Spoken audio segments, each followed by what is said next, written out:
এই, তুই কি ফোনটা শুধু রিল বানানোর জন্য কিনেছিস নাকি রে? ফোন করছিস সেই কখন থেকে, আর ওনার ধরারই নাম নেই। বলেই সামনে পাতা বেঞ্চটায় বসে পড়ে অনন্ত। চেয়ে থাকে সামনে বসে থাকা মানুষটার দিকে। ঋষি তখন হাওয়ায় সিগারেটের রিং ছাড়তে ব্যস্ত। অনন্তের কথার কোনো উত্তর দেয় না। অনন্ত গলা বাড়িয়ে বলে, ও পল্টুদা, একটা চা দাও তো। ঋষির দিকে তাকায় উত্তরের আশায়। সে তখনও নিজের কাজেই ব্যস্ত। সিগারেটটা শেষ করে অন্যটায় টান দিতে যাওয়ার আগেই সেটা ঋষির হাত থেকে কেড়ে নেয় অনন্ত। এই সিগারেট খেলে বুঝি তুই দুঃখ কষ্ট ভুলিস, তাই তো? কই দেখি, আমিও দেখি, আমি দুঃখ কষ্ট ভুলি নাকি আমি। কই দে দে দে। বলেই সিগারেটটায় টান দেয় অনন্ত, আর সঙ্গে সঙ্গে কাশি শুরু হয় তার। ঋষি হালকা হেসে সিগারেটটা কেড়ে নিয়ে ফেলে দেয় পাশের ঝোপে। কেন এসেছিস বল? কতবার তোকে ফোন করেছি, সে খেয়াল আছে তোর? এই বছর নববর্ষের অনুষ্ঠান আমার ওখানে করব। সেই উপলক্ষেই আজ ওই চেরির ফ্ল্যাটে আলোচনা হবে। রঞ্জাও আসছে, এতক্ষণে হয়তো দেখ পৌঁছেও গেছে। আচ্ছা, তো এবার তাড়াতাড়ি চলো হে বন্ধু। হ্যাঁ হ্যাঁ, যাচ্ছি যাচ্ছি বাবা, চল।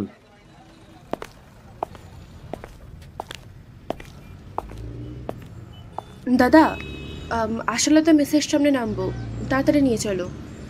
সামনে দাঁড়ানো থাকা টোটোয় উঠে বসেছে একটা মেয়ে, যার সারা শরীর হিজাবে ঢাকা। এবারে পয়লা বৈশাখের পর হেভি প্ল্যান আছে, বুঝলি ভাই। বলে আস্তে আস্তে সেই টোটোতেই উঠে বসে অনন্ত এবং পাশে ঋষি। মেয়েটা সেদিকেই তাকিয়েছিল। ঋষি অনন্তের কথা শোনার ফাঁকেই একবার তাকায় উল্টো দিকে। হিজাবে ঢাকা মেয়েটি তখন চোখ কুঁচকে ওদের দিকেই তাকিয়ে। ঋষির কাছে সবটা থমকে যায় যেন। মেয়েটির চোখের গভীরতা এক নিবিড় আকর্ষণে আকর্ষিত করে ওকে। টোটো চলতে শুরু করেছে। ঋষি তাকিয়েই থাকে মেয়েটার চোখে, কিরকম যেন মায়া জড়ানো।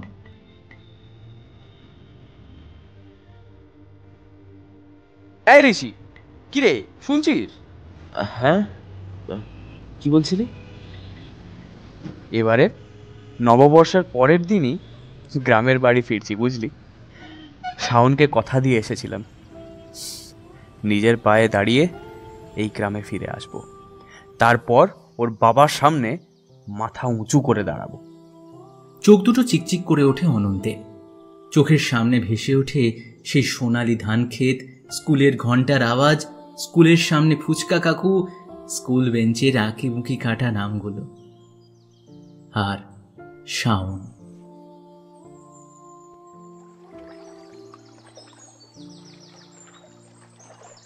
সদ্য দাড়ি গজানো অনন্ত স্কুল ব্যাগ কাঁধে ছুটে গিয়ে দাঁড়ায় পুকুর পাড়ে। হাতে কাগজের ঠোঙায় বন্দি আছে কিছু।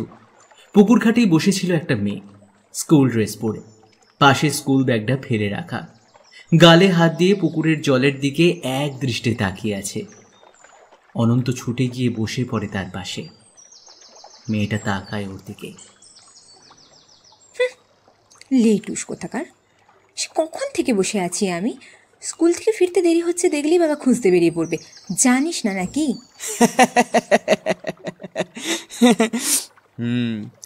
এতে কি আছে দেখ তো শাওন। শাওন খোলে ঠোঙাটা। ঠোঙার ভেতর থেকে পেয়ারা মাখা উঁকি মারে। শাওন সঙ্গে সঙ্গে মুখে পড়ে একটা টুকরো, মুখ দিয়ে একটা শব্দ করে। কি দারুণ রে খেতে।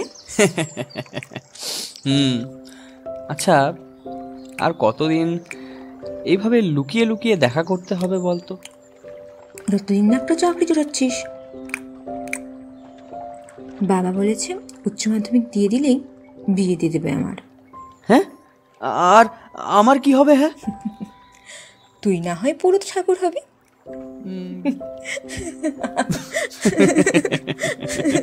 অনন্ত প্রথমে মুখ বেজার করে থাকলেও শাওনের হাসির ঢেউতে সেও মেতে ওঠে।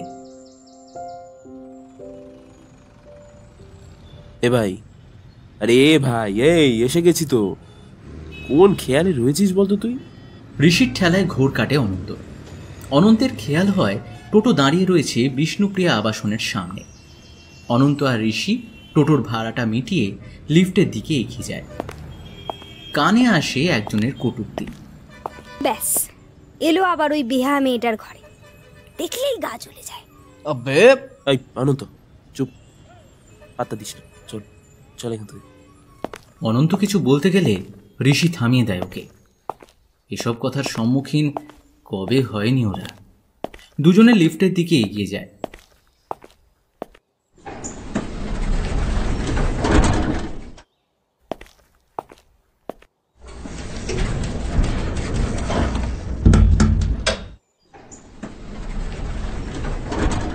লিফট উঠতে থাকে 3rd ফ্লোরে।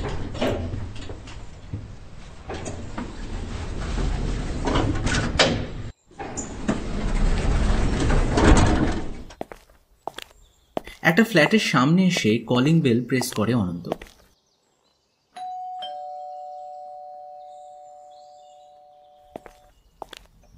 ভেতর থেকে দরজাটা খুলে দেয়।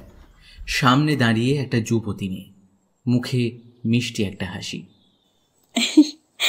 আয় আয় ভিতরে আয়। এত দেরি কেন রে? তোরা না দেরি করাটা ছাড়বি না। আর বলিস না রে চেরি, এই ঋষিটার জন্য হলো দেরি। শালা সকাল থেকে ফোনই রিসিভ করে না। দিন দিন এমন ভব ঠাকুর হয়ে যাচ্ছিস কেন রে? অনন্তকে দেখে শেখ, কেমন হাসি খুশি থাকে। আর তুই? মনে সুখ না থাকলে হাসি খুশি থাকা যায় না রে। রোজ বাবার সাথে ঝামেলা আর ভালো লাগে না আমার। তুই বা এতটা বাউন্ডলে কেন বলতো? আঙ্কেল তো তোর ভালোর জন্যই বলেন নাকি? আঙ্কেলের সাথে বিজনেস জয়েন করছিস না কেন? আরে বাবা, এবার তো তোর ভবিষ্যতের কথা ভাব। তোকে এভাবে দেখে আঙ্কেল কি খুশি আছে ভেবে দেখতো। হ্যাঁ, আরে ধুস, আমার ভালো লাগে না এসব, আমার জন্য নয়। বলেই পকেট থেকে সিগারেটের প্যাকেটটা বের করতে যায় ঋষি। তখনই শোনা যায় একটা বাচ্চা মেয়ের কণ্ঠস্বর। মিমি মিমি, বলছি আমার আঁকা ডান, এবার আমি ফ্রেন্ডদের সাথে গল্প করি। হাই মিঠিয়া, কাম কাম কাম। বলেই হাত বাড়ায় অনন্ত। বছর 7 বাচ্চা মেয়েটা ছুটে আসে অনন্তের কোলে। ফ্রেন্ড, তুমি কেমন আছো? আমি খুব ভালো আছি মিঠিয়া ফ্রেন্ড। আর তুমি? আমিও ভালো আছি। আমার কথাটা ভাবতো, কিভাবে আমি মানুষ করছি মিঠিয়াকে। দিদি জামাইবাবুর সাথে ঝামেলা করে সুইসাইড করলো। মা শখটা নিতে না পেরে সেও চলে গেল। তারপর মিঠিয়াকে নিয়ে আমার লড়াই। আমিও তো পারছি বল। ঋষি কিছু বলে না, চুপ করে থাকে। তখনই জিন্সে একটা টান অনুভব করে ও। তুমি আবার ওই পচা জিনিসটা খাবে? ঋষির আঙুলের ফাঁকে থাকা সিগারেটটার দিকে ইশারা করে বলে মিঠিয়া। ঋষি সেটা পাশে রাখা ডাস্টবিনে ফেলে দেয়। না তো সুইটি, খাইনি, আমি খাচ্ছি না। মিঠিয়ার মাথায় হাত রাখে ঋষি। মিঠিয়া মিষ্টি করে হাসে। ডোরবেলটা আবার বেজে ওঠে।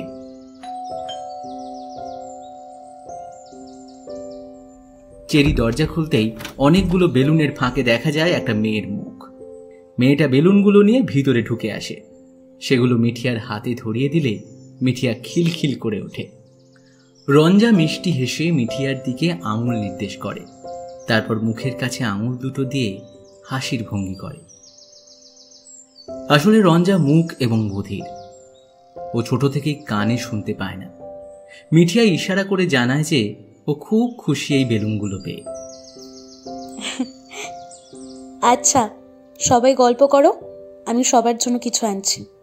সেটা সহযোগে অনন্তের ফ্ল্যাটে নববর্ষ সেলিব্রেটের প্ল্যান করা যাবে, কেমন? সবাই সহমত প্রকাশ করলেও রঞ্জা হাঁ করে তাকিয়ে থাকে চেরির মুখের দিকে। চেরি ওকে ইশারায় পুরোটা বলে। রঞ্জা হেসে ইশারায় বলে যে ও যাবে রান্নাঘরে চেরির সাথে। দুজনে এগোয় সেদিকে। চেরি কড়াইতে তেল গরম করতে বসায়, চিপস ভাজবে কিছু। রঞ্জা যেন অনেকক্ষণ উসখুস করছে কিছু বলবে বলে। চেরি বুঝতে পেরে ইশারায় ওকে ওর মনের কথাগুলো বলে ফেলতে বলে। কি হয়েছে? নববর্ষ উপলক্ষে একটা নাচের প্রতিযোগিতা আছে। আচ্ছা আচ্ছা, আর কি? সেই প্রতিযোগিতায় অতিথি আসবে একজন বিখ্যাত নৃত্যশিল্পী। আচ্ছা আচ্ছা, তারপর? সে আমার অনুপ্রেরণা। ও আচ্ছা আচ্ছা। চেরি গরম তেলে চিপসগুলো ছেড়ে দিয়ে ইশারায় জানায় যে খুব ভালো কথা, ও প্রতিযোগিতায় অংশগ্রহণ করতেই পারে। রঞ্জাও আনন্দে চেরিকে জড়িয়ে ধরে। আসলে রঞ্জা কানে শুনতে পায় না ঠিকই, কিন্তু তাল বুঝে বুঝেও নাচ শেখে, আর নাচই ওর ধ্যান জ্ঞান প্রাণ। আর অসাধারণ সুন্দর নাচতেও পারে রঞ্জা। কেউ চট করে দেখলে বুঝতেই পারবে না যে ও কানে সুর শুনতে পায় না। চিপস ভাজা শেষ হলে দুজনে সেগুলো নিয়ে যায় বসার ঘরে। অনন্ত ঋষির কাঁধে একটা চাপড় মেরে হাতের ইশারার সঙ্গে সঙ্গেই মুখে বলে, ঋষি ভাই প্রেমে স্লিপ খেয়েছে বন্ধুগণ। এই এই কি আজে বাজে উঠছিস? মার খাবি কি একদম। রঞ্জা চোখ বড় বড় করে অনন্তকে ইশারা করে বাকিটা বলার জন্য। অনন্ত আগের মতোই ইশারার সঙ্গে সঙ্গেই বলে, আরে আমরা আসার সময় টোটোয় উঠলাম, তাতে একটা মেয়েও ছিল, আর ঠিক তখনই আমাদের ঋষি সন্ন্যাসী তার প্রেমে স্লিপ খেয়ে উল্টে গেছে। হেসে ওঠে সকলে। আর চলতে থাকে ঋষিকে রাগানো। ধীরে ধীরে 5টা মানুষ গল্পে মেতে ওঠে। 4জন যে পূর্ণবয়স্ক মানুষ আছে, 4জনেই নিজেদের জীবনের সঙ্গে যুদ্ধ করে চলেছে প্রতিনিয়ত। অনন্ত গ্রামের মধ্যবিত্ত বাড়ির ছেলে, চোখে অনেক স্বপ্ন নিয়ে শহরে আসা তার। ঋষি ছোটবেলা থেকেই বড্ড একা। মা ওকে একা ফেলে চলে গেল, আর বাবা সারাদিন ব্যবসা সামলাতে ব্যস্ত। ছন্ন ছাড়া বাউন্ডুলে একটা জীবন তার। অন্যদিকে চেরি, যে বয়সে মেয়েরা নিজের স্বপ্ন পূরণ করতে ব্যস্ত থাকে, সেই বয়সেই দিদিকে হারিয়ে তাকে মায়ের দায়িত্ব পালন করতে হচ্ছে সমাজের হাজার কথাকে তোয়াক্কা না করে। আর রঞ্জা, তার কাছে তো পুরো পৃথিবীটা এমনিতেই নিস্তব্ধ। এই কোলাহলময় পৃথিবী তার কাছে নিস্তব্ধ এক কুটুরি। সে জানেই না যে সুর শুনতে কেমন হয়, কিন্তু সেই সুরের সঙ্গী নৃত্যকেই ভালোবেসেছে সে মন প্রাণ দিয়ে। এই হলো 4জনের জীবন, যা হঠাৎ করেই বাধা পড়ে গেছে এক সূত্রে। এদের জীবনে হতাশা থাকলেও তারা সেগুলো নিজেদের জীবনের অংশই করে তুলেছে।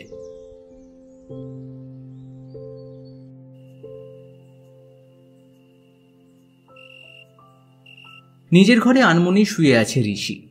ওর মন থেকে কিছুতেই যে মেয়েটার নয়ন জোড়া সরছে না।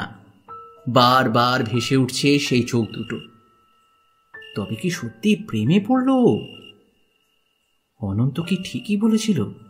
নিজের মনেই হেসে ওঠে ঋষি। হাতে থাকা সিগারেটটায় টান দিতে গিয়ে ফেলে দেয়। সামনের একটা ছোট ডায়েরি খুলে লিখতে বসে, প্রিয় নয়নিকা, তোমার মুখ তো দেখিনি, শুধু চোখটাই যা দেখেছি।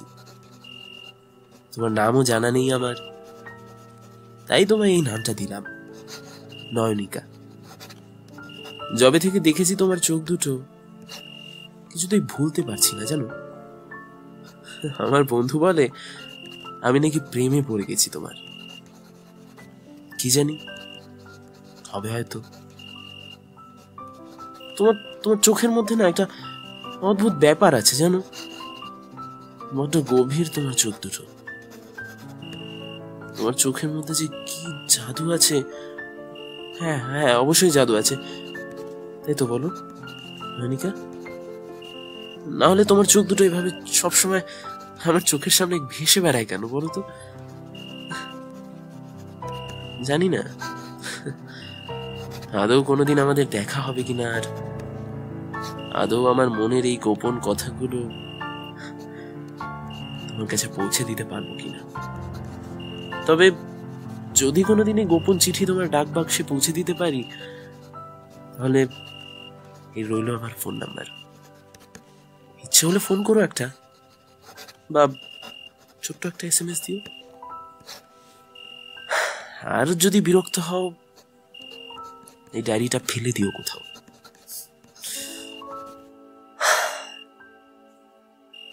ইতি ঋষি।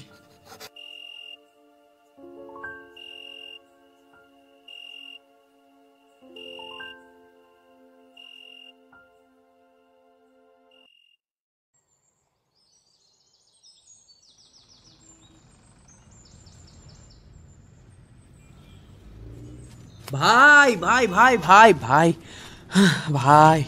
ছুটে এসে পার্কের বেঞ্চে ঋষির পাশে বসে অনন্ত। হ্যাঁ, হঠাৎ ডাকলি যে, আবার এমন চিৎকার করে ছুটে এলি, কি কি ব্যাপার? তুই যে মেয়েটার প্রেমে পড়েছিস, সেই মেয়েটার সব ডিটেলস বার করে ফেলেছি। সেদিনের ওই টোটোর সামনের মেয়েটার? মানে তুই সত্যি মেয়েটার প্রেমে পড়েছিস? আরে ধুর, মানে সেরকম কিছু না। তুই বললেই হলো, हम इतने भी बुद्धू नहीं है भाईजान। জানিস তো, মেয়েটার ওই চোখ দুটোর মধ্যে না এটা কিছু একটা ব্যাপার ছিল, জানিস তো, কিছুতেই ভুলতে পারছি না। বুঝলাম। মেয়েটার নাম জানি না, তবে সামনেই একটা মেসে থাকে, প্রেসিডেন্সির ছাত্রী। তাই তোর সাথে কোনো চান্স নেই বস। কেন চান্স নেই? কেন? গাদা গাদা সার্টিফিকেট নিয়ে তো বেকার ঘুরছিস ভাই। ও হলো প্রেসিডেন্সির ছাত্রী। ও যদি হয় হাঁড়ি, তুমি তাহলে বাটি। ও যদি হয় বুট, তুই তাহলে চটি। ফাজলামি মারিস না তো, এসব ভাল লাগে না কিন্তু। আচ্ছা, তুই তাহলে কাকুর বিজনেস জয়েন করে যা, সমস্যা মিটে যায়। কাকুরও তো বয়স হচ্ছে বল। যাই হোক, আজ আমি এলাম ভাই। এবার আপনি ঠিক করুন আপনি কি করবেন। বলেই সামনের দিকে এগিয়ে যায় অনন্ত। ঋষির সামনে যেন সেই চোখ জোড়া হাতছানি দিয়ে ডাকছে।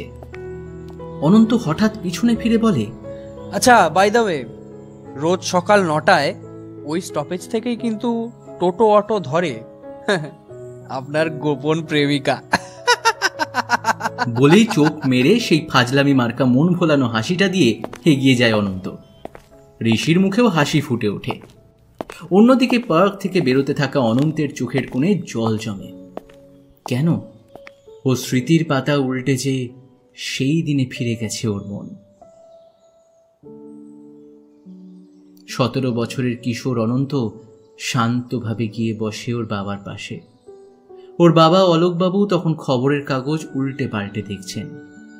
ওকে দেখে বাবা বলেন, কি ব্যাপার, আজ হঠাৎ একটু চুপচাপ যে?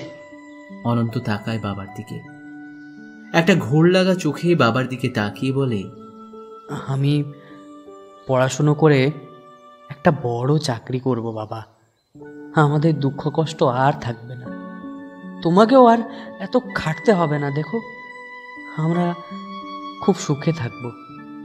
অলোকবাবু হাত রাখেন অনন্তের পিঠে। সেটা অনন্তকে যেন সাহস যোগায় ভীষণ ভাবে। নীরবেই বলে যায়, আমি আছি তো। হঠাৎ বাড়ির বাইরে বেশ শোরগোলের আওয়াজ শোনা গেল। অলোকবাবু খবরের কাগজটা ফেলে রেখে বাইরে বেরোন। অনন্ত দরজার ভেতর থেকেই উঁকি মারে। গায়ের বেশ কয়েকজন লোক এসে দাঁড়িয়েছে ওদের উঠোনে। অলোকবাবু নিতান্তই সহজ সরল মানুষ, শান্তভাবে জিজ্ঞেস করেন, কি চাই এভাবে এখানে? আপনার ছেলে বাইরে কি করে বেড়ায় সে খবর রাখা হয় কিছু? আমার ছেলে অনন্ত কি করেছে ও? বামন হয়ে চাঁদে হাত বাড়ানোর চেষ্টা করছে। বেশি উঠতে বারণ করবেন এবার থেকে। মানে? বাবা বুঝতে না পারলেও অনন্তের কাছে পরিষ্কার হয়ে যায় সবটা। তার মানে কি শাওনদের বাড়িতে জেনে গেল সবটা? ওর মনের ভাবনা সত্যি করেই একজন বলে ওঠে, প্রধানের মেয়ের সঙ্গে প্রেম করেছিল তোর বেটা, তাই সাবধান করে দিল আগে থেকে। আরো অনেক কিছু বলে চলে যায় তারা। বলা ভালো অপমান করে যায় প্রবলভাবে। অপমানে লাঞ্ছনায় মাটিতে মিশে যেতে ইচ্ছে হয় ওনার। অনন্ত ঘর থেকে বাইরে বেরিয়ে এসে শান্ত পায়ে দাঁড়ায় বাবার সামনে। বাবা, কাজটা নাই করতে পারতিস? গরিব মানুষে আমরা, ছেঁড়া কাঁথায় শুয়ে এসব স্বপ্ন দেখতে নেই রে, বাদ দে। তবে তবে বড্ড অপমানিত হলাম আজ। সেদিনের মতো শান্ত বাবাকে আর কখনো দেখেনি অনন্ত। ওর বারবার এটাও মনে হয়েছিল শাওনের ওপর দিয়ে কি যাচ্ছে এখন। সেদিনই শপথ নেয় সে একদিন শাওনের যোগ্য হয়ে ওর বাড়িতে গিয়ে মাথা উঁচু করে দাঁড়িয়ে ওকে নিয়ে আসবে অনন্ত। বাবাকেও আর কারোর কাছে কোনো কথা শুনতে দেবে না। চোখের জলটা মুছে অনন্ত। হ্যাঁ, ও পেরেছে। উচ্চ মাধ্যমিক দিয়েই শহরে চলে আসে অনন্ত। আজ অনন্ত নিজের পায়ে দাঁড়িয়েছে। চাকরির প্রথম মাইনেও ঢুকেছে ব্যাংকে। নববর্ষের পরদিনই দুদিনের ছুটি নিয়ে সে যাবে গ্রামের বাড়িতে।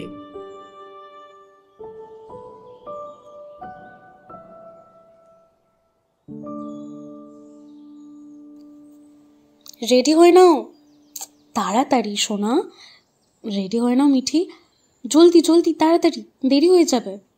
বলতে বলতেই মিঠিয়াকে স্কুল ড্রেস পরাতে থাকে চেরি। তারপর মিঠিয়ার ব্যাগ গুছিয়ে রেখে নিজের দোকানে যাওয়ার ব্যাগটাও গুছিয়ে নেয় চেরি। একটা ছোট মিষ্টির দোকান আছে ওর। তখনই বেজে ওঠে ডোরবেলটা। এরকম তাড়ার সময় আবার কে এলো? মনে মনে ভেবে দরজাটা খোলে চেরি। সামনে গুটি সুটি মেরে দাঁড়িয়ে রয়েছে রঞ্জা। চেরি ভ্রু কুঁচকে ইশারায় জানতে চাইল, এই সময় হঠাৎ এখানে কেন? আজ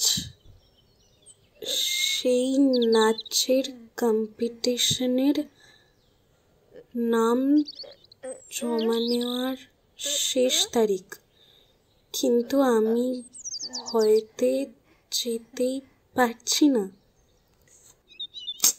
হাই ঈশ্বর, আমার সঙ্গে চল, মিঠাকে স্কুলে নামিয়ে দিয়ে তারপর যাবো নাম লেখাতে। তুই না, সত্যি। কথা মতো তাই হলো। মিঠিয়াকে স্কুলে নামিয়ে চেরি আর রঞ্জা গেল চিত্রাঙ্গদা সংঘের উদ্দেশ্যে। আচ্ছা, এক্সকিউজ মি, হ্যাঁ বলছি যে নববর্ষ উপলক্ষে যে নাচের প্রতিযোগিতা হবে, তার নামটা কোথায় নেওয়া হচ্ছে একটু বলবেন? ক্লাবের একজন সদস্যকে জিজ্ঞেস করলে সে দেখিয়ে দেয় একটা নির্দিষ্ট ঘর। সেখানে একটা ফর্ম দেয়া হয় ফিল আপের জন্য। রঞ্জা মন দিয়ে ফর্ম ফিল আপ করতে থাকে। তখনই পাশ থেকে শোনা যায় একটা নারী কণ্ঠ। আরে, এ তো সেই কালা মেয়েটা না? হ্যাঁ তো, রঞ্জা না কি যেন একটা নাম না? এত বড় অনুষ্ঠানে এই মেয়েটার নাম দিচ্ছে? দুটো মেয়েই হেসে ওঠে। চেরি তাকায় সেদিকে। রঞ্জা কিছুতেই শুনতে পায় না। হঠাৎ চেরির দিকে চোখ পড়ায়। চেরির দৃষ্টি অনুসরণ করে রঞ্জাও তাকায় মেয়েগুলোর দিকে। মুখটা একটু নিচু হয়ে যায় ওর। কানে শুনতে না পেলেও এটুকু বুঝতে পেরেছে যে মেয়েগুলো ওকে নিয়েই হাসাহাসি করছে। বুকের মধ্যে কষ্ট দলা পাকিয়ে আসে রঞ্জার। ও ফর্মটা ফিল আপ না করেই ফেরত দিয়ে দিতে যায়। চেরি ধরে নেয় ওর হাতটা। চোখ বড় বড় করে নির্দেশ দেয় ফর্মটা ফিল আপ করে তবে বেরোতে। রঞ্জা অনেকটা অনিচ্ছা নিয়েই ফর্ম জমা দিয়ে বেরিয়ে আসে।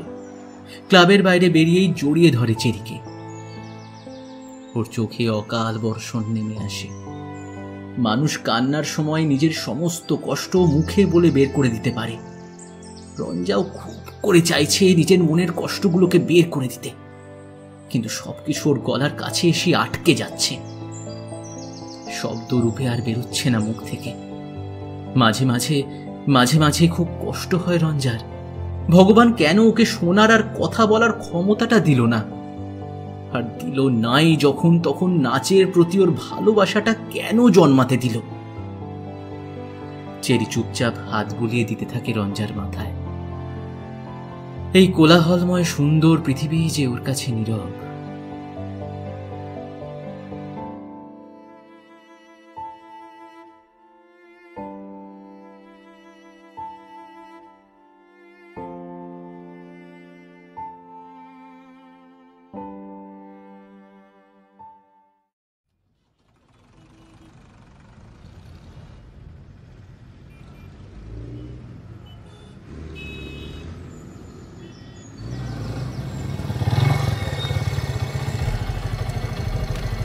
ঠিক 9টা বাজতে 10 মিনিট বাকি। ঋষির বাইকটা থামে স্টপেজের সামনে। ওর চোখ কিছুক্ষণ এদিক ওদিক খোঁজার পরেই পেয়ে যায় সেই চোখ জোড়াকে। আনমনি একটা হাসি ফুটে উঠল ঋষির মুখে। এই তো ওর নয়নিকা। নাম তো জানে না ঋষি, তাই ওই মেয়ে ওর কাছে নয়নিকা। আজকাল এই সময় এখানে এসে দাঁড়ানো অভ্যাসে পরিণত হয়েছে ঋষির। যতক্ষণ ওর নয়নিকা ওর সামনে থাকে ততক্ষণ সেই চোখের দিকেই তাকিয়ে থাকে ও। কি গভীর সেই অক্ষিদয়। আজও কাঙালের মতো তাকিয়েছিল সেদিকে। হঠাৎ সেই চোখ দুটো ওর কাছে এগিয়ে আসতে থাকে, কাছে, আরো কাছে। এই যে আপনাকে বলছি, হ্যালো। হঠাৎ ঘোর কেটে যায় ঋষির। এই কণ্ঠ যে ওর নয়নিকার, সে যে ওর ঠিক সামনে দাঁড়িয়ে। একটু হকচকিয়ে যায় ঋষি। হ্যাঁ বলুন। আপনাকে আমি গত 3 দিন ধরে দেখছি। আপনি একইভাবে দাঁড়িয়ে থাকেন কেন বলুন তো এখানে? মেয়েদের ষষ্ঠ ইন্দ্রিয় বলে একটা জিনিস আছে, জানেন তো? রোজ এভাবে দাঁড়িয়ে থাকবেন, তাকিয়ে থাকবেন, আর আমি বুঝতে পারবো না নাকি? আসলে মানে শুনুন, নেক্সট দিন থেকে এই রকম কাজ আর একদম করবেন না। বলেই সামনে থেকে চলে যেতে যায় মেয়েটা। ঋষি ডাকে, একবার শুনবেন? মেয়েটা ভ্রু কুঁচকে পিছন ফিরে তাকায়। ঋষি একটা ডায়েরি বের করে দেয় মেয়েটার হাতে। তারপর বাইক ঘুরিয়ে চলে যায় সেখান থেকে।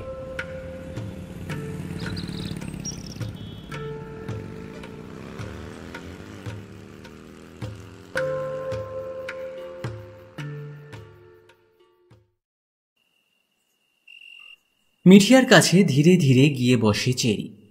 মেয়েটা টেডিটা জড়িয়ে চুপচাপ শুয়ে আছে। অন্যদিন চেরি এলেই ওর সাথে খেলে মেয়েটা। মিঠিয়া আজ যেন বড্ড চুপচাপ। সামনেই নববর্ষ, মিষ্টির অর্ডার পড়েছে খুব, তাই নিজেই একটু ব্যস্ত হয়ে রয়েছে। মিঠিয়ার মাথায় হাত রাখে চেরি। চেরির স্পর্শে চোখ খোলে মিঠিয়া। তারপর উঠে বসে জড়িয়ে ধরে ওকে। চেরির খেয়াল হয় মিঠিয়া কাঁদছে। কি হয়েছে? কি হয়েছে সোনা? বলো আমায়। মিস বকেছে বুঝি স্কুলে? ফ্রেন্ডসদের সাথে কিছু হয়েছে? কি কি আমি ঠিক বুঝতে পারছি না। কি হয়েছে মিঠিয়া? হ্যাঁ, কি হয়েছে? মিঠিয়া মাথা নাড়তে থাকে। চেরি ভালো করে জড়িয়ে ধরে মিঠিয়াকে। মিঠিয়ার কান্নায় মোচড় দিচ্ছে ওর বুকের বাম দিকটা।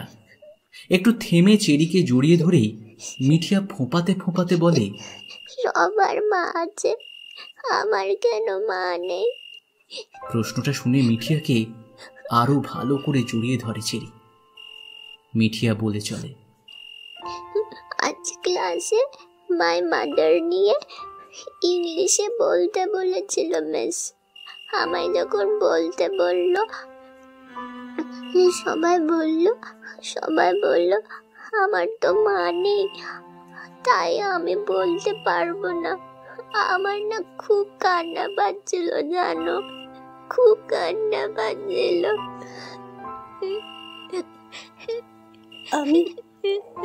আমি আছি তো সোনা, আমি তোর মা। আমি তোর মা, বাবা, বন্ধু, সব কিছু, তাই না? হ্যাঁ, তাই না বল? তাহলে কাঁদে কেন? হ্যাঁ, কাঁদে কেন আমার সোনাটা?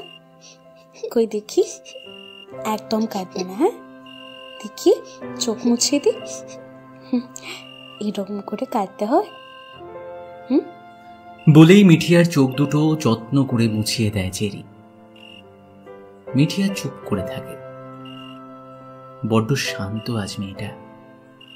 তখনই চেরির ফোনটা বেজে উঠল। মিঠিয়ার মাথায় হাত বুলিয়ে চেরি ফোনটা নিয়ে বাইরে যায়। নামটা দেখি ভ্রু কুঁচকে যায় ওর। মিঠিয়ার স্কুলের টিচার এই সময় ফোন করছে। ফোনটা রিসিভ করতেই অপর প্রান্ত থেকে ভেসে আসে, হ্যালো, আমি কি মিঠিয়া বসুর বাড়ির লোকের সঙ্গে কথা বলছি? হ্যাঁ বলুন। ওর ক্লাস রেকর্ড কিন্তু খুবই খারাপ, পড়াশোনার দিকে একটু নজর দিন।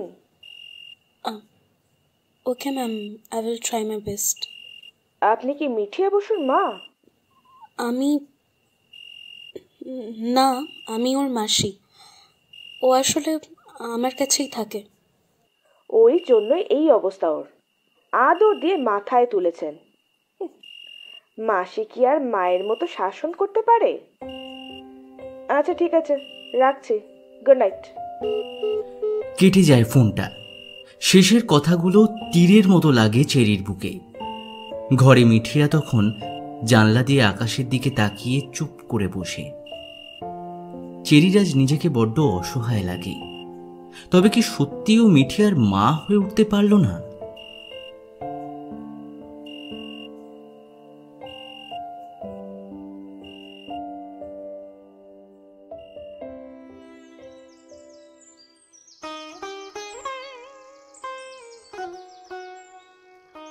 দিনের পর দিন, রাতের পর রাত, মাসের পর মাস গড়িয়ে আসে পয়লা বৈশাখ।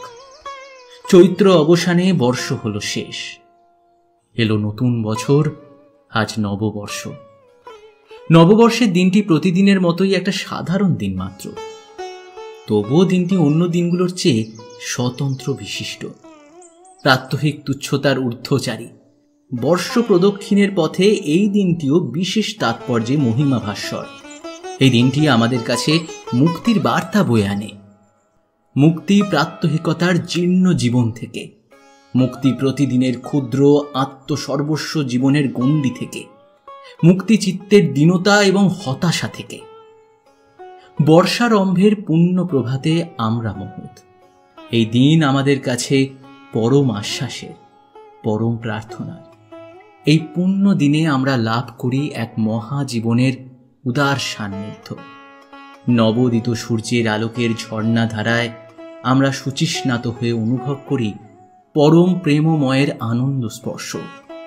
আমাদের স্বার্থপরতা, ক্ষুদ্রতার নির্মোহ ভেঙে আমরা সেদিন মিলনের উদার উৎসব প্রাঙ্গণে এসে সম্মিলিত হই। আমাদের হৃদয় আজ কোনো অসীমের রাজ্যে, কোনো অনির্বচনীয় আনন্দের অভিমুখে ধেয়ে চলেছে। মিঠিয়ার মিষ্টি মুখ আজ সেজে উঠেছে ফুল দিয়ে। নববর্ষ কিনা? চেরির আজ খুব চাপ। দোকানের হালখাতার অনুষ্ঠান আজ, সঙ্গে আবার দোকান পুজো। চেরির দোকানটা খুব বেশি নাম করা নয়, কিন্তু আজ নববর্ষ বলে কথা। আজ কেনা বেচা বেশ ভালোই হয়। ওই দিকটা আজ বেশিরভাগটাই কর্মচারীরা দেখছে। চেরি পুজোর জোগাড় করতে ব্যস্ত। মিঠিয়া ওকে সাহায্য করছে একটু আধটু। মিঠিয়া চেরির কাজ দেখতে দেখতে বলে, আচ্ছা মিমি, আজকে কি? আজ হালখাতা তো, নতুন বছর শুরু কিনা, তাই। ও আচ্ছা মিমি, হালখাতা শুরু হলো কি করে? হালখাতা কি করে শুরু হয়? আচ্ছা শোন, বাংলায় এক নবাব ছিল অনেক কাল আগে। নাম হলো মুর্শিদ কুলি খান। নবাবরা প্রজাদের থেকে রাজস্ব আদায় করত, আর ওই রাজস্ব আদায়ের জন্যই এই হালখাতার প্রচলন করেন তিনি, বুঝলে? আচ্ছা, এই লাল খাতাটার মতো? হ্যাঁ, একদম এরকম। এটাকে খেরো খাতাও বলে। নতুন বছরে খাতার প্রথম পাতায় লাল সিঁদুরের স্বস্তিক চিহ্ন এঁকে সূচনা করা হয় নতুন খাতা বা হালখাতার। এবার বুঝলে? তুমি কত কিছু জানো গো মিমি। আমার মিঠি সোনার প্রশ্নের উত্তর যে দিতেই হবে আমায়, তাই না? কই, আমাদের ছাড়া সব গল্প হয়ে গেল নাকি? পিছন থেকে অনন্ত এসে হাত বাড়ায় ফলের থালার দিকে। চেরি ওর হাতের চাপড় মেরে বলে, উফ, একদম হাত বাড়বি না এদিকে, আগে পুজো হোক তারপর। উফ মাগু, তোর হাত না লোহার ডান্ডা রে। উফ, ও আরে আমাদের মিঠি সোনাকে শাড়িতে তো পুরো লক্ষ্মী ঠাকুর লাগছে। আর তোমাকে পাঞ্জাবি পরে পুরো গণেশ ঠাকুরের মতো লাগছে। মিঠি রানী সেরা বললো কিন্তু। তুই চুপ কর, কত জোর করতে তবে তো পাঞ্জাবিটা গায়ে গলালি ভাই, আবার বেশি কথা বলছে। রঞ্জাও এসে উপস্থিত হয় সবার সঙ্গে। শুরু হয় পুজো। পুজো শেষে খাতার প্রথম পাতায় লাল সিঁদুর দিয়ে স্বস্তিক চিহ্ন এঁকে হয় হাল খাতা। সঙ্গে সমস্ত খদ্দেরকে আজ এক্সট্রা মিষ্টির প্যাকেট দেওয়া হয়। হাসি আনন্দের মাঝেই হঠাৎ মিঠিয়ার মিষ্টি মুখের গেট দিয়ে ঢুকে খাকি পোশাক পরা কিছু লোক। হ্যাঁ, পুলিশ, সঙ্গে একজন ভদ্র মহিলা ও একজন ভদ্রলোক। তাদের দেখে মিঠিয়া লুকিয়ে পড়ে চেরির পিছনে। চেরির মনে একটা ভয় দানা বাঁধে। এনারা মিঠিয়ার ঠাকুরদা এবং ঠাকুমা, মানে চেরির দিদির শ্বশুর এবং শাশুড়ি। অনন্ত এগিয়ে যায় পুলিশদের দিকে। ইন্সপেক্টর, এখানে কি দরকার? Well, for your kind information, Chaitri মৈত্রের ওপর মিঠিয়া বসুকে আটকে রাখার অভিযোগ আনা হয়েছে এবং সেই অভিযোগ এনেছেন তার ঠাকুরদা এবং ঠাকুমা। What nonsense! মিঠিয়া চেরির কাছে ভালো আছে, সেখানে আটকে রাখার কোনো প্রশ্নই ওঠে না। আর যারা অভিযোগ এনেছে তাদের কীর্তি কি আপনারা জানেন? জানেন না। এর মধ্যে রঞ্জার কাছে সবটাই ঝাপসা। তবে সে পুরো ঘটনাটা দেখে যেটুকু বুঝেছে তাতে মূল ব্যাপারটা তার কাছে পরিষ্কার। তারও খুব করে ইচ্ছে করছে মুখ ফুটে কিছু বলার, কিন্তু শব্দরা কণ্ঠনালীতে এসেই আটকে যাচ্ছে। ও বারবার অনন্তকে ডাকার চেষ্টা করছে, কিন্তু ঋষি অনন্ত দুজনেই ব্যস্ত পুলিশের সঙ্গে কথায়। চেরিকে এই প্রথম এতটা দুর্বল হয়ে পড়তে দেখল সবাই। আইনের চোখে তো সত্যি ওর থেকে মিঠিয়ার ঠাকুরদা ঠাকুমার মিঠিয়ার প্রতি বেশি অধিকার। মিঠিয়া চেরির পিছনে তখনও গুটি সুটি মেরে চুপটি করে লুকিয়ে। রঞ্জা বারবার হাত দিয়ে ডাকছে অনন্তকে। এতক্ষণে ঘুরে তাকায় অনন্ত। রঞ্জা হাতের ইশারায় কিছু বলে ওকে। অনন্তের চোখ চিকচিক করে ওঠে। ও আবার ফিরে তাকায় পুলিশদের দিকে। অফিসার, একবার বাচ্চা মেয়েটার দিকে তাকান। ওকে যদি চেরি আটকেই রাখতো তাহলে কি ও ভয় পেয়ে এভাবে চেরিকে জড়িয়ে ধরতো? দেখুন, সবটাই বুঝতে পারছি, তবু আমাদের তো এটাই কাজ, মানে যেমন ইনফরমেশন আমরা পাই আমাদেরকে সেভাবেই অ্যাক্ট করতে হয়। তো চেরি ওকে অনেক যত্নে রেখেছে, একটু বোঝবার চেষ্টা করুন প্লিজ। আচ্ছা, আপনারা ওকে জিজ্ঞেস করুন না। অনন্ত অনন্ত মিঠিয়া ভয় পাচ্ছে কি, এরপর পুলিশের সামনে গেলে আরো ভয় পাবে। ওর শ্বাসকষ্ট শুরু হয়ে যেতে পারে। বোঝার চেষ্টা কর প্লিজ। ইন্সপেক্টর, দেখছেন তো ওর কাছে আমাদের যেতেই দেওয়া হচ্ছে না। আমি ওকে আনছি, দাঁড়ান, একটু দাঁড়ান। কই মিঠিয়া দিদি ভাই, এসো তো, এসো দেখি আমার সঙ্গে। না না, আমি মিমির কাছেই থাকবো, আমি কোথাও যাব না। ও মিমি, মিমি, আমি এবার থেকে ভালো করে পড়াশোনা করবো, সব কথা শুনবো। আমি যাব না ওদের সাথে, আমি যাব না। কেউ নিয়ে যাবে না তোমার সোনা। এই তো আছে, আমি কাউকে নিয়ে যেতে দেবো না। কাঁদে না, কাঁদে না বাবু, এরম করে কাঁদে না। মিঠিয়া, আমি আছি না। মিঠিয়াকে ভালো করে জড়িয়ে অসহায়ভাবে মিঠিয়ার ঠাকুরদা ঠাকুমার দিকে তাকিয়ে চেরি বলে, আচ্ছা মেয়েটাকে এভাবে কষ্ট দেবেন না। দিদির সব গয়নাগাটিগুলো চাই তো আপনাদের, আমি দিয়ে দেব, কিন্তু কিন্তু ওকে আমার কাছ থেকে নিয়ে যাবেন না। আমি হাত জোড় করে মিনতি করছি। মিঠিয়ার ঠাকুরদা ঠাকুমা মাথা নিচু করে। ইন্সপেক্টরেরও বুঝতে কিছু বাকি থাকে না। যাওয়ার আগে জানান যে এই ব্যাপার নিয়ে শান্তিপূর্ণভাবে অন্যদিন বসবেন তারা। ওরা চলে গেলে মিঠিয়া চেরিকে জড়িয়ে ওর কপালে নিজের ঠোঁট ঠেকায়। ছল ছল চোখে বলে, মিমি, ও মিমি, আমি আর দুষ্টুমি করবো না, তোমার সব কথা শুনবো। তুমি আর কেঁদো না মিমি। আমি এই দেখো হামি দিয়ে দিচ্ছি তোমাকে। এই দেখো আমি তোমায় হামি দিয়ে দিলাম। তুমি আর কেঁদো না মিমি। এমা না তো, একটু কাঁদিনি তো আমি। দেখো, একটু কাঁদিনি। আমার মিঠিয়া সোনা আছে না আমার সঙ্গে, আমি কাঁদবো কেন? হ্যাঁ, তুমি আমার মাম্মা, আমার পাপা, আমার বেস্ট ফ্রেন্ড। তুমি আমার সব কিছু মিমি। সামনে দাঁড়িয়ে থাকা তিনজনের চোখেও অশ্রু বাষ্পরা ভিড় জমায়। রঞ্জা সবটা না বুঝলেও চেরি আর মিঠিয়ার মুখের হাসি দেখে ওর সত্যিই খুব আনন্দ হচ্ছে। মিঠিয়াকে মানুষ করতে চেরির যুদ্ধ গতকাল যেমন ছিল আগামীকালও তেমনই চলবে। তাও আজ তো নববর্ষ, নতুন বছরের সাথে সাথে চেরির মনে আরো আশার সঞ্চার ঘটুক। ওকে যে পারতেই হবে মিঠিয়াকে সঠিকভাবে মানুষ করতে। এসবের মাঝেই বেজে ওঠে ঋষির ফোনটা। স্ক্রিনের ওপর জলজল করছে একটা অপরিচিত নম্বর। ফোনটা রিসিভ করে কানে দেয় ঋষি। ওপাশ থেকে ভেসে আসে একটা চেনা নারী কণ্ঠ। হ্যালো। হ্যালো, কে বলছেন? আমি আসলে নাম বললে তো বুঝবেন না। আমি নয়নিকা। অনেক আশা নিয়ে জিজ্ঞেস করে ঋষি। ও যে আশা ছেড়েই দিয়েছিল এই কলের। ওপাশ থেকে আবার ভেসে আসে সেই গলা। আমি এখনই দেখা করতে পারবেন একবার? এখনই? হ্যাঁ হ্যাঁ নিশ্চয়ই। কোথায় বলুন? আমি ঠিকানা বলে দিচ্ছি, 1 ঘন্টার মধ্যেই পৌঁছে যাব। আচ্ছা আচ্ছা, আমিও পৌঁছে যাব। ঋষির মনে আনন্দের বাঁধ মানে না। তবে কি আজ নতুন বছরের শুরুতে ওর সাথে ভালো কিছু হতে চলেছে? কথা শেষ করেই অনন্তের কাছে আসে ঋষি। অনন্ত, নয়নিকা। ঋষি পুরোটা বলে ওকে। অনন্ত ঋষির কাঁধে চাপড় মেরে বলে, কি বলছো কি বস? এ তো ভীষণ আনন্দের কথা। যাও যাও যাও যাও।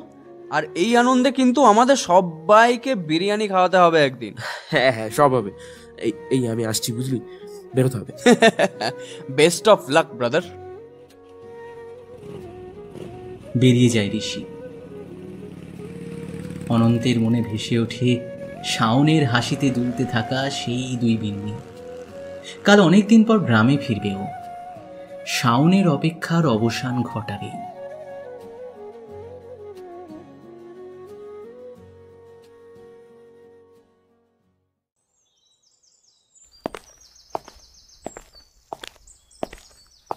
মেয়েটার বলে দেওয়া জায়গা মতো সেখানে পৌঁছায় ঋষি। বাঁধানো ঘাটের মতো এই জায়গাটা বেশ নিরিবিলি। এই দুপুরের দিকে তো আরো কেউই নেই। ঋষি দূর থেকে দেখতে পায় মেয়েটা পুকুরে পা ডুবিয়ে বসে আছে। পরনে একটা লাল আর কালোয় মেশানো চুড়িদার।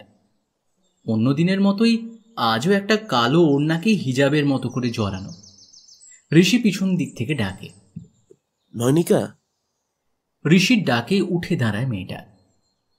ঋষির একদম মুখোমুখি দাঁড়ায়। ঋষিকে কিছু বলতে না দিয়েই বলে, ভালোবাসো আমায়? ঋষি একটু থতমত খেয়ে যায়।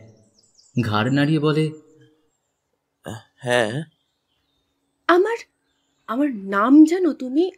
আমাকে কোনোদিনও দেখেছো তুমি? তাহলে কিসের ভিত্তিতে বলছো যে তুমি আমাকে ভালোবাসো?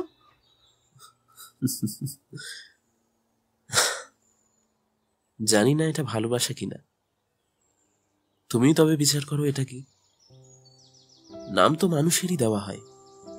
আমিও তো তোমায় নাম দিয়েছি, নয়নিকা। আর তোমার চোখ দেখে তার গভীরতায় হারিয়ে গিয়েছি আমি। তাই মুখ দেখার প্রয়োজন পড়েনি আমার। একটা কথা জানো, তোমার সামনে যোগ্য হব বলে এই অগোছালো আমিটা একটু একটু করে গোছানো হয়ে গিয়েছি। তার কারণ অবশ্য আমি জানি না।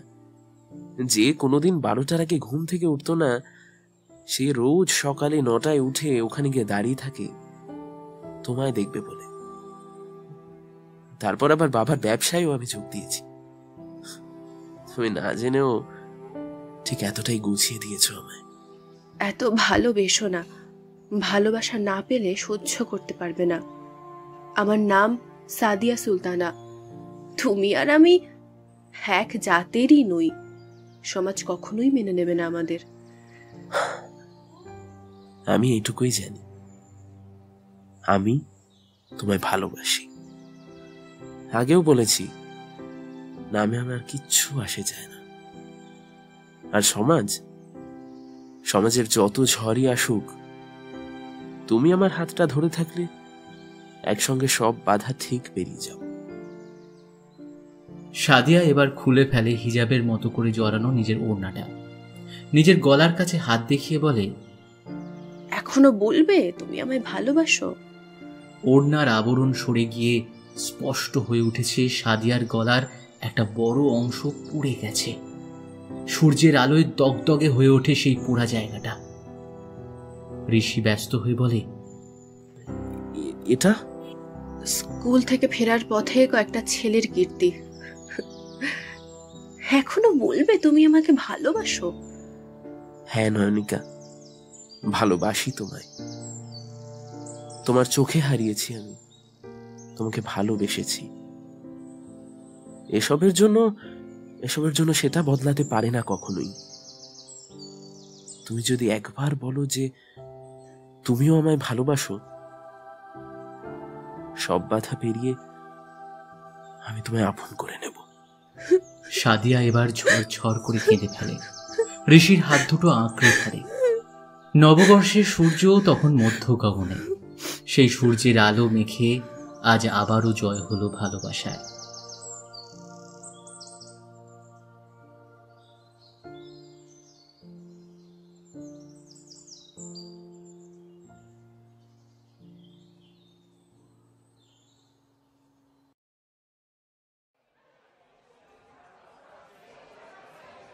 এবার মঞ্চে আসবেন রঞ্জনা সেন।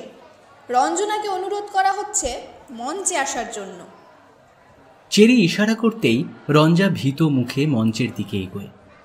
একবার তাকায় সামনে দাঁড়িয়ে থাকা চেরি, অনন্ত আর ঋষির মুখের দিকে। আজ ঋষির সঙ্গে সাদিয়াও এসেছে। তারা চোখের ইশারায় সাহস দেয় রঞ্জাকে। এদিকে রঞ্জা মঞ্চে উঠতেই দর্শক আসনে একটা কলরব শুরু হয়েছে। চেরি সামনে থেকে আঙুল দিয়ে ইশারা করে। গান শুরু হলো। সেই গানের সুর কানে না গেলেও মনে মনে তাল গুনে পায়ের ছন্দ মেলাতে থাকে রঞ্জা। দর্শক আসনে চলা কলরব থেমে যায় নিমেষে। সবাই তাকিয়ে থাকে নৃত্যরত এক বধিরের দিকে। কেমন গানের ছন্দ না শুনেই কোনো এক অদ্ভুত জাদুতে যেন ছন্দের সঙ্গে নিজের নাচের ছন্দ মেলাচ্ছে সে।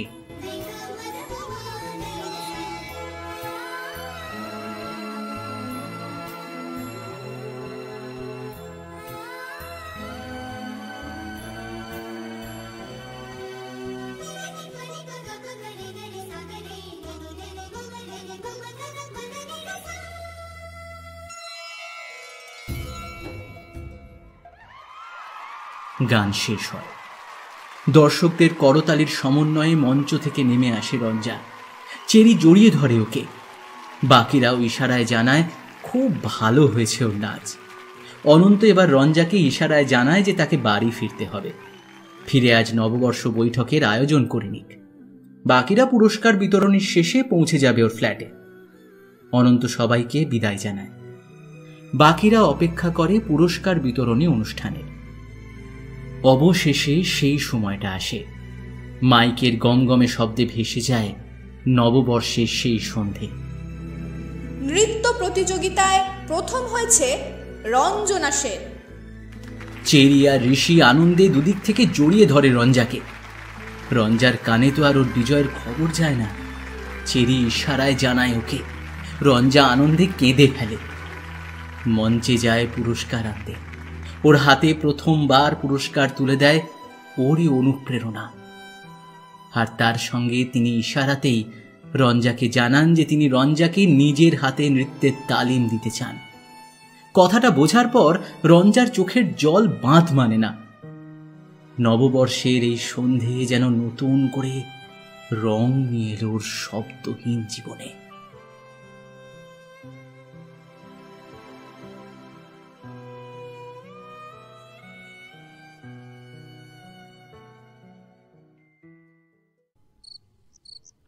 চেরি, মিঠিয়া, ঋষি আর সাদিয়া একসঙ্গে পৌঁছয় অনন্তের ফ্ল্যাটে।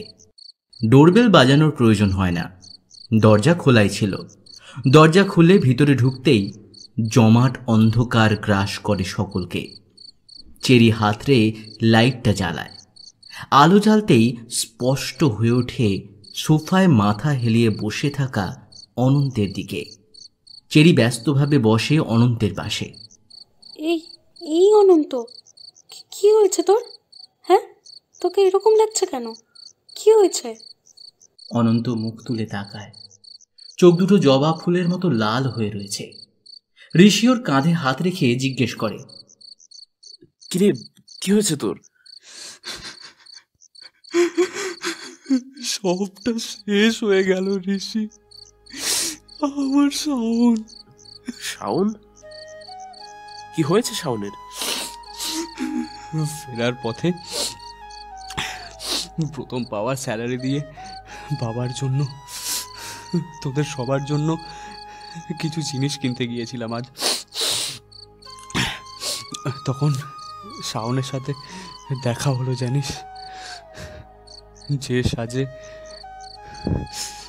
একসময় নিজের পাশে স্বপ্ন দেখেছি ওকে, সেভাবে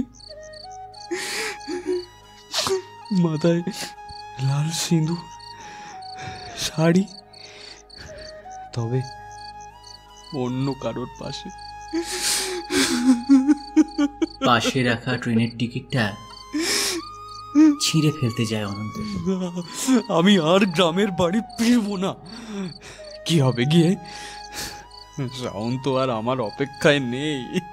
তুই শুধু ওর টানে বাড়ি ফিরতিস? ওই মেয়েটা তোর অপেক্ষা করেনি বলে তুই ফিরবি না? বাহ বাহ অনন্ত। আর তোর বাবা, যে মানুষটা ছোট থেকে তোকে বড় করলো, তার কথা একবারও ভাবলি না? যে মানুষটা অপেক্ষায় আছে যে কাল তার ছেড়ে ফিরবে, তার কথা ভাববি না অনন্ত? পরিবার আমাদের জীবনের প্রথম ভালোবাসা অনন্ত। তাকে এভাবে ভুলে যাবি? এতটা স্বার্থপর তুই? হ্যাঁ, এতটা স্বার্থপর? অনন্ত মন দিয়ে শোনে চেরির কথাগুলো। হাতের টিকিটটা যত্ন করে আবার রেখে দেয়। মুখে একটু হাসি এনে বলে,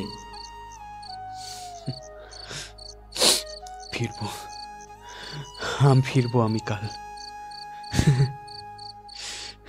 সত্যিই তো, বাবা অপেক্ষা করছে আমার জন্য। সবাই এবার শান্তির হাসি হাসে, নতুন বছরের নতুন আশার হাসি। কাল আবার চেরিকে যুদ্ধ করতে হবে মিঠিয়াকে মানুষ করতে। কাল আবার ঋষি আর সাদিয়াকে নিজেদের ভালোবাসা প্রতিষ্ঠা করতে সমাজের সাথে যুদ্ধ করতে হবে। রঞ্জাকে আবার সম্মুখীন হতে হবে সবার বিদ্রুপের। আর অনন্ত আবার কষ্ট পাবে কারোর জন্য। না না, কিছুই হয়তো বদলাবে না।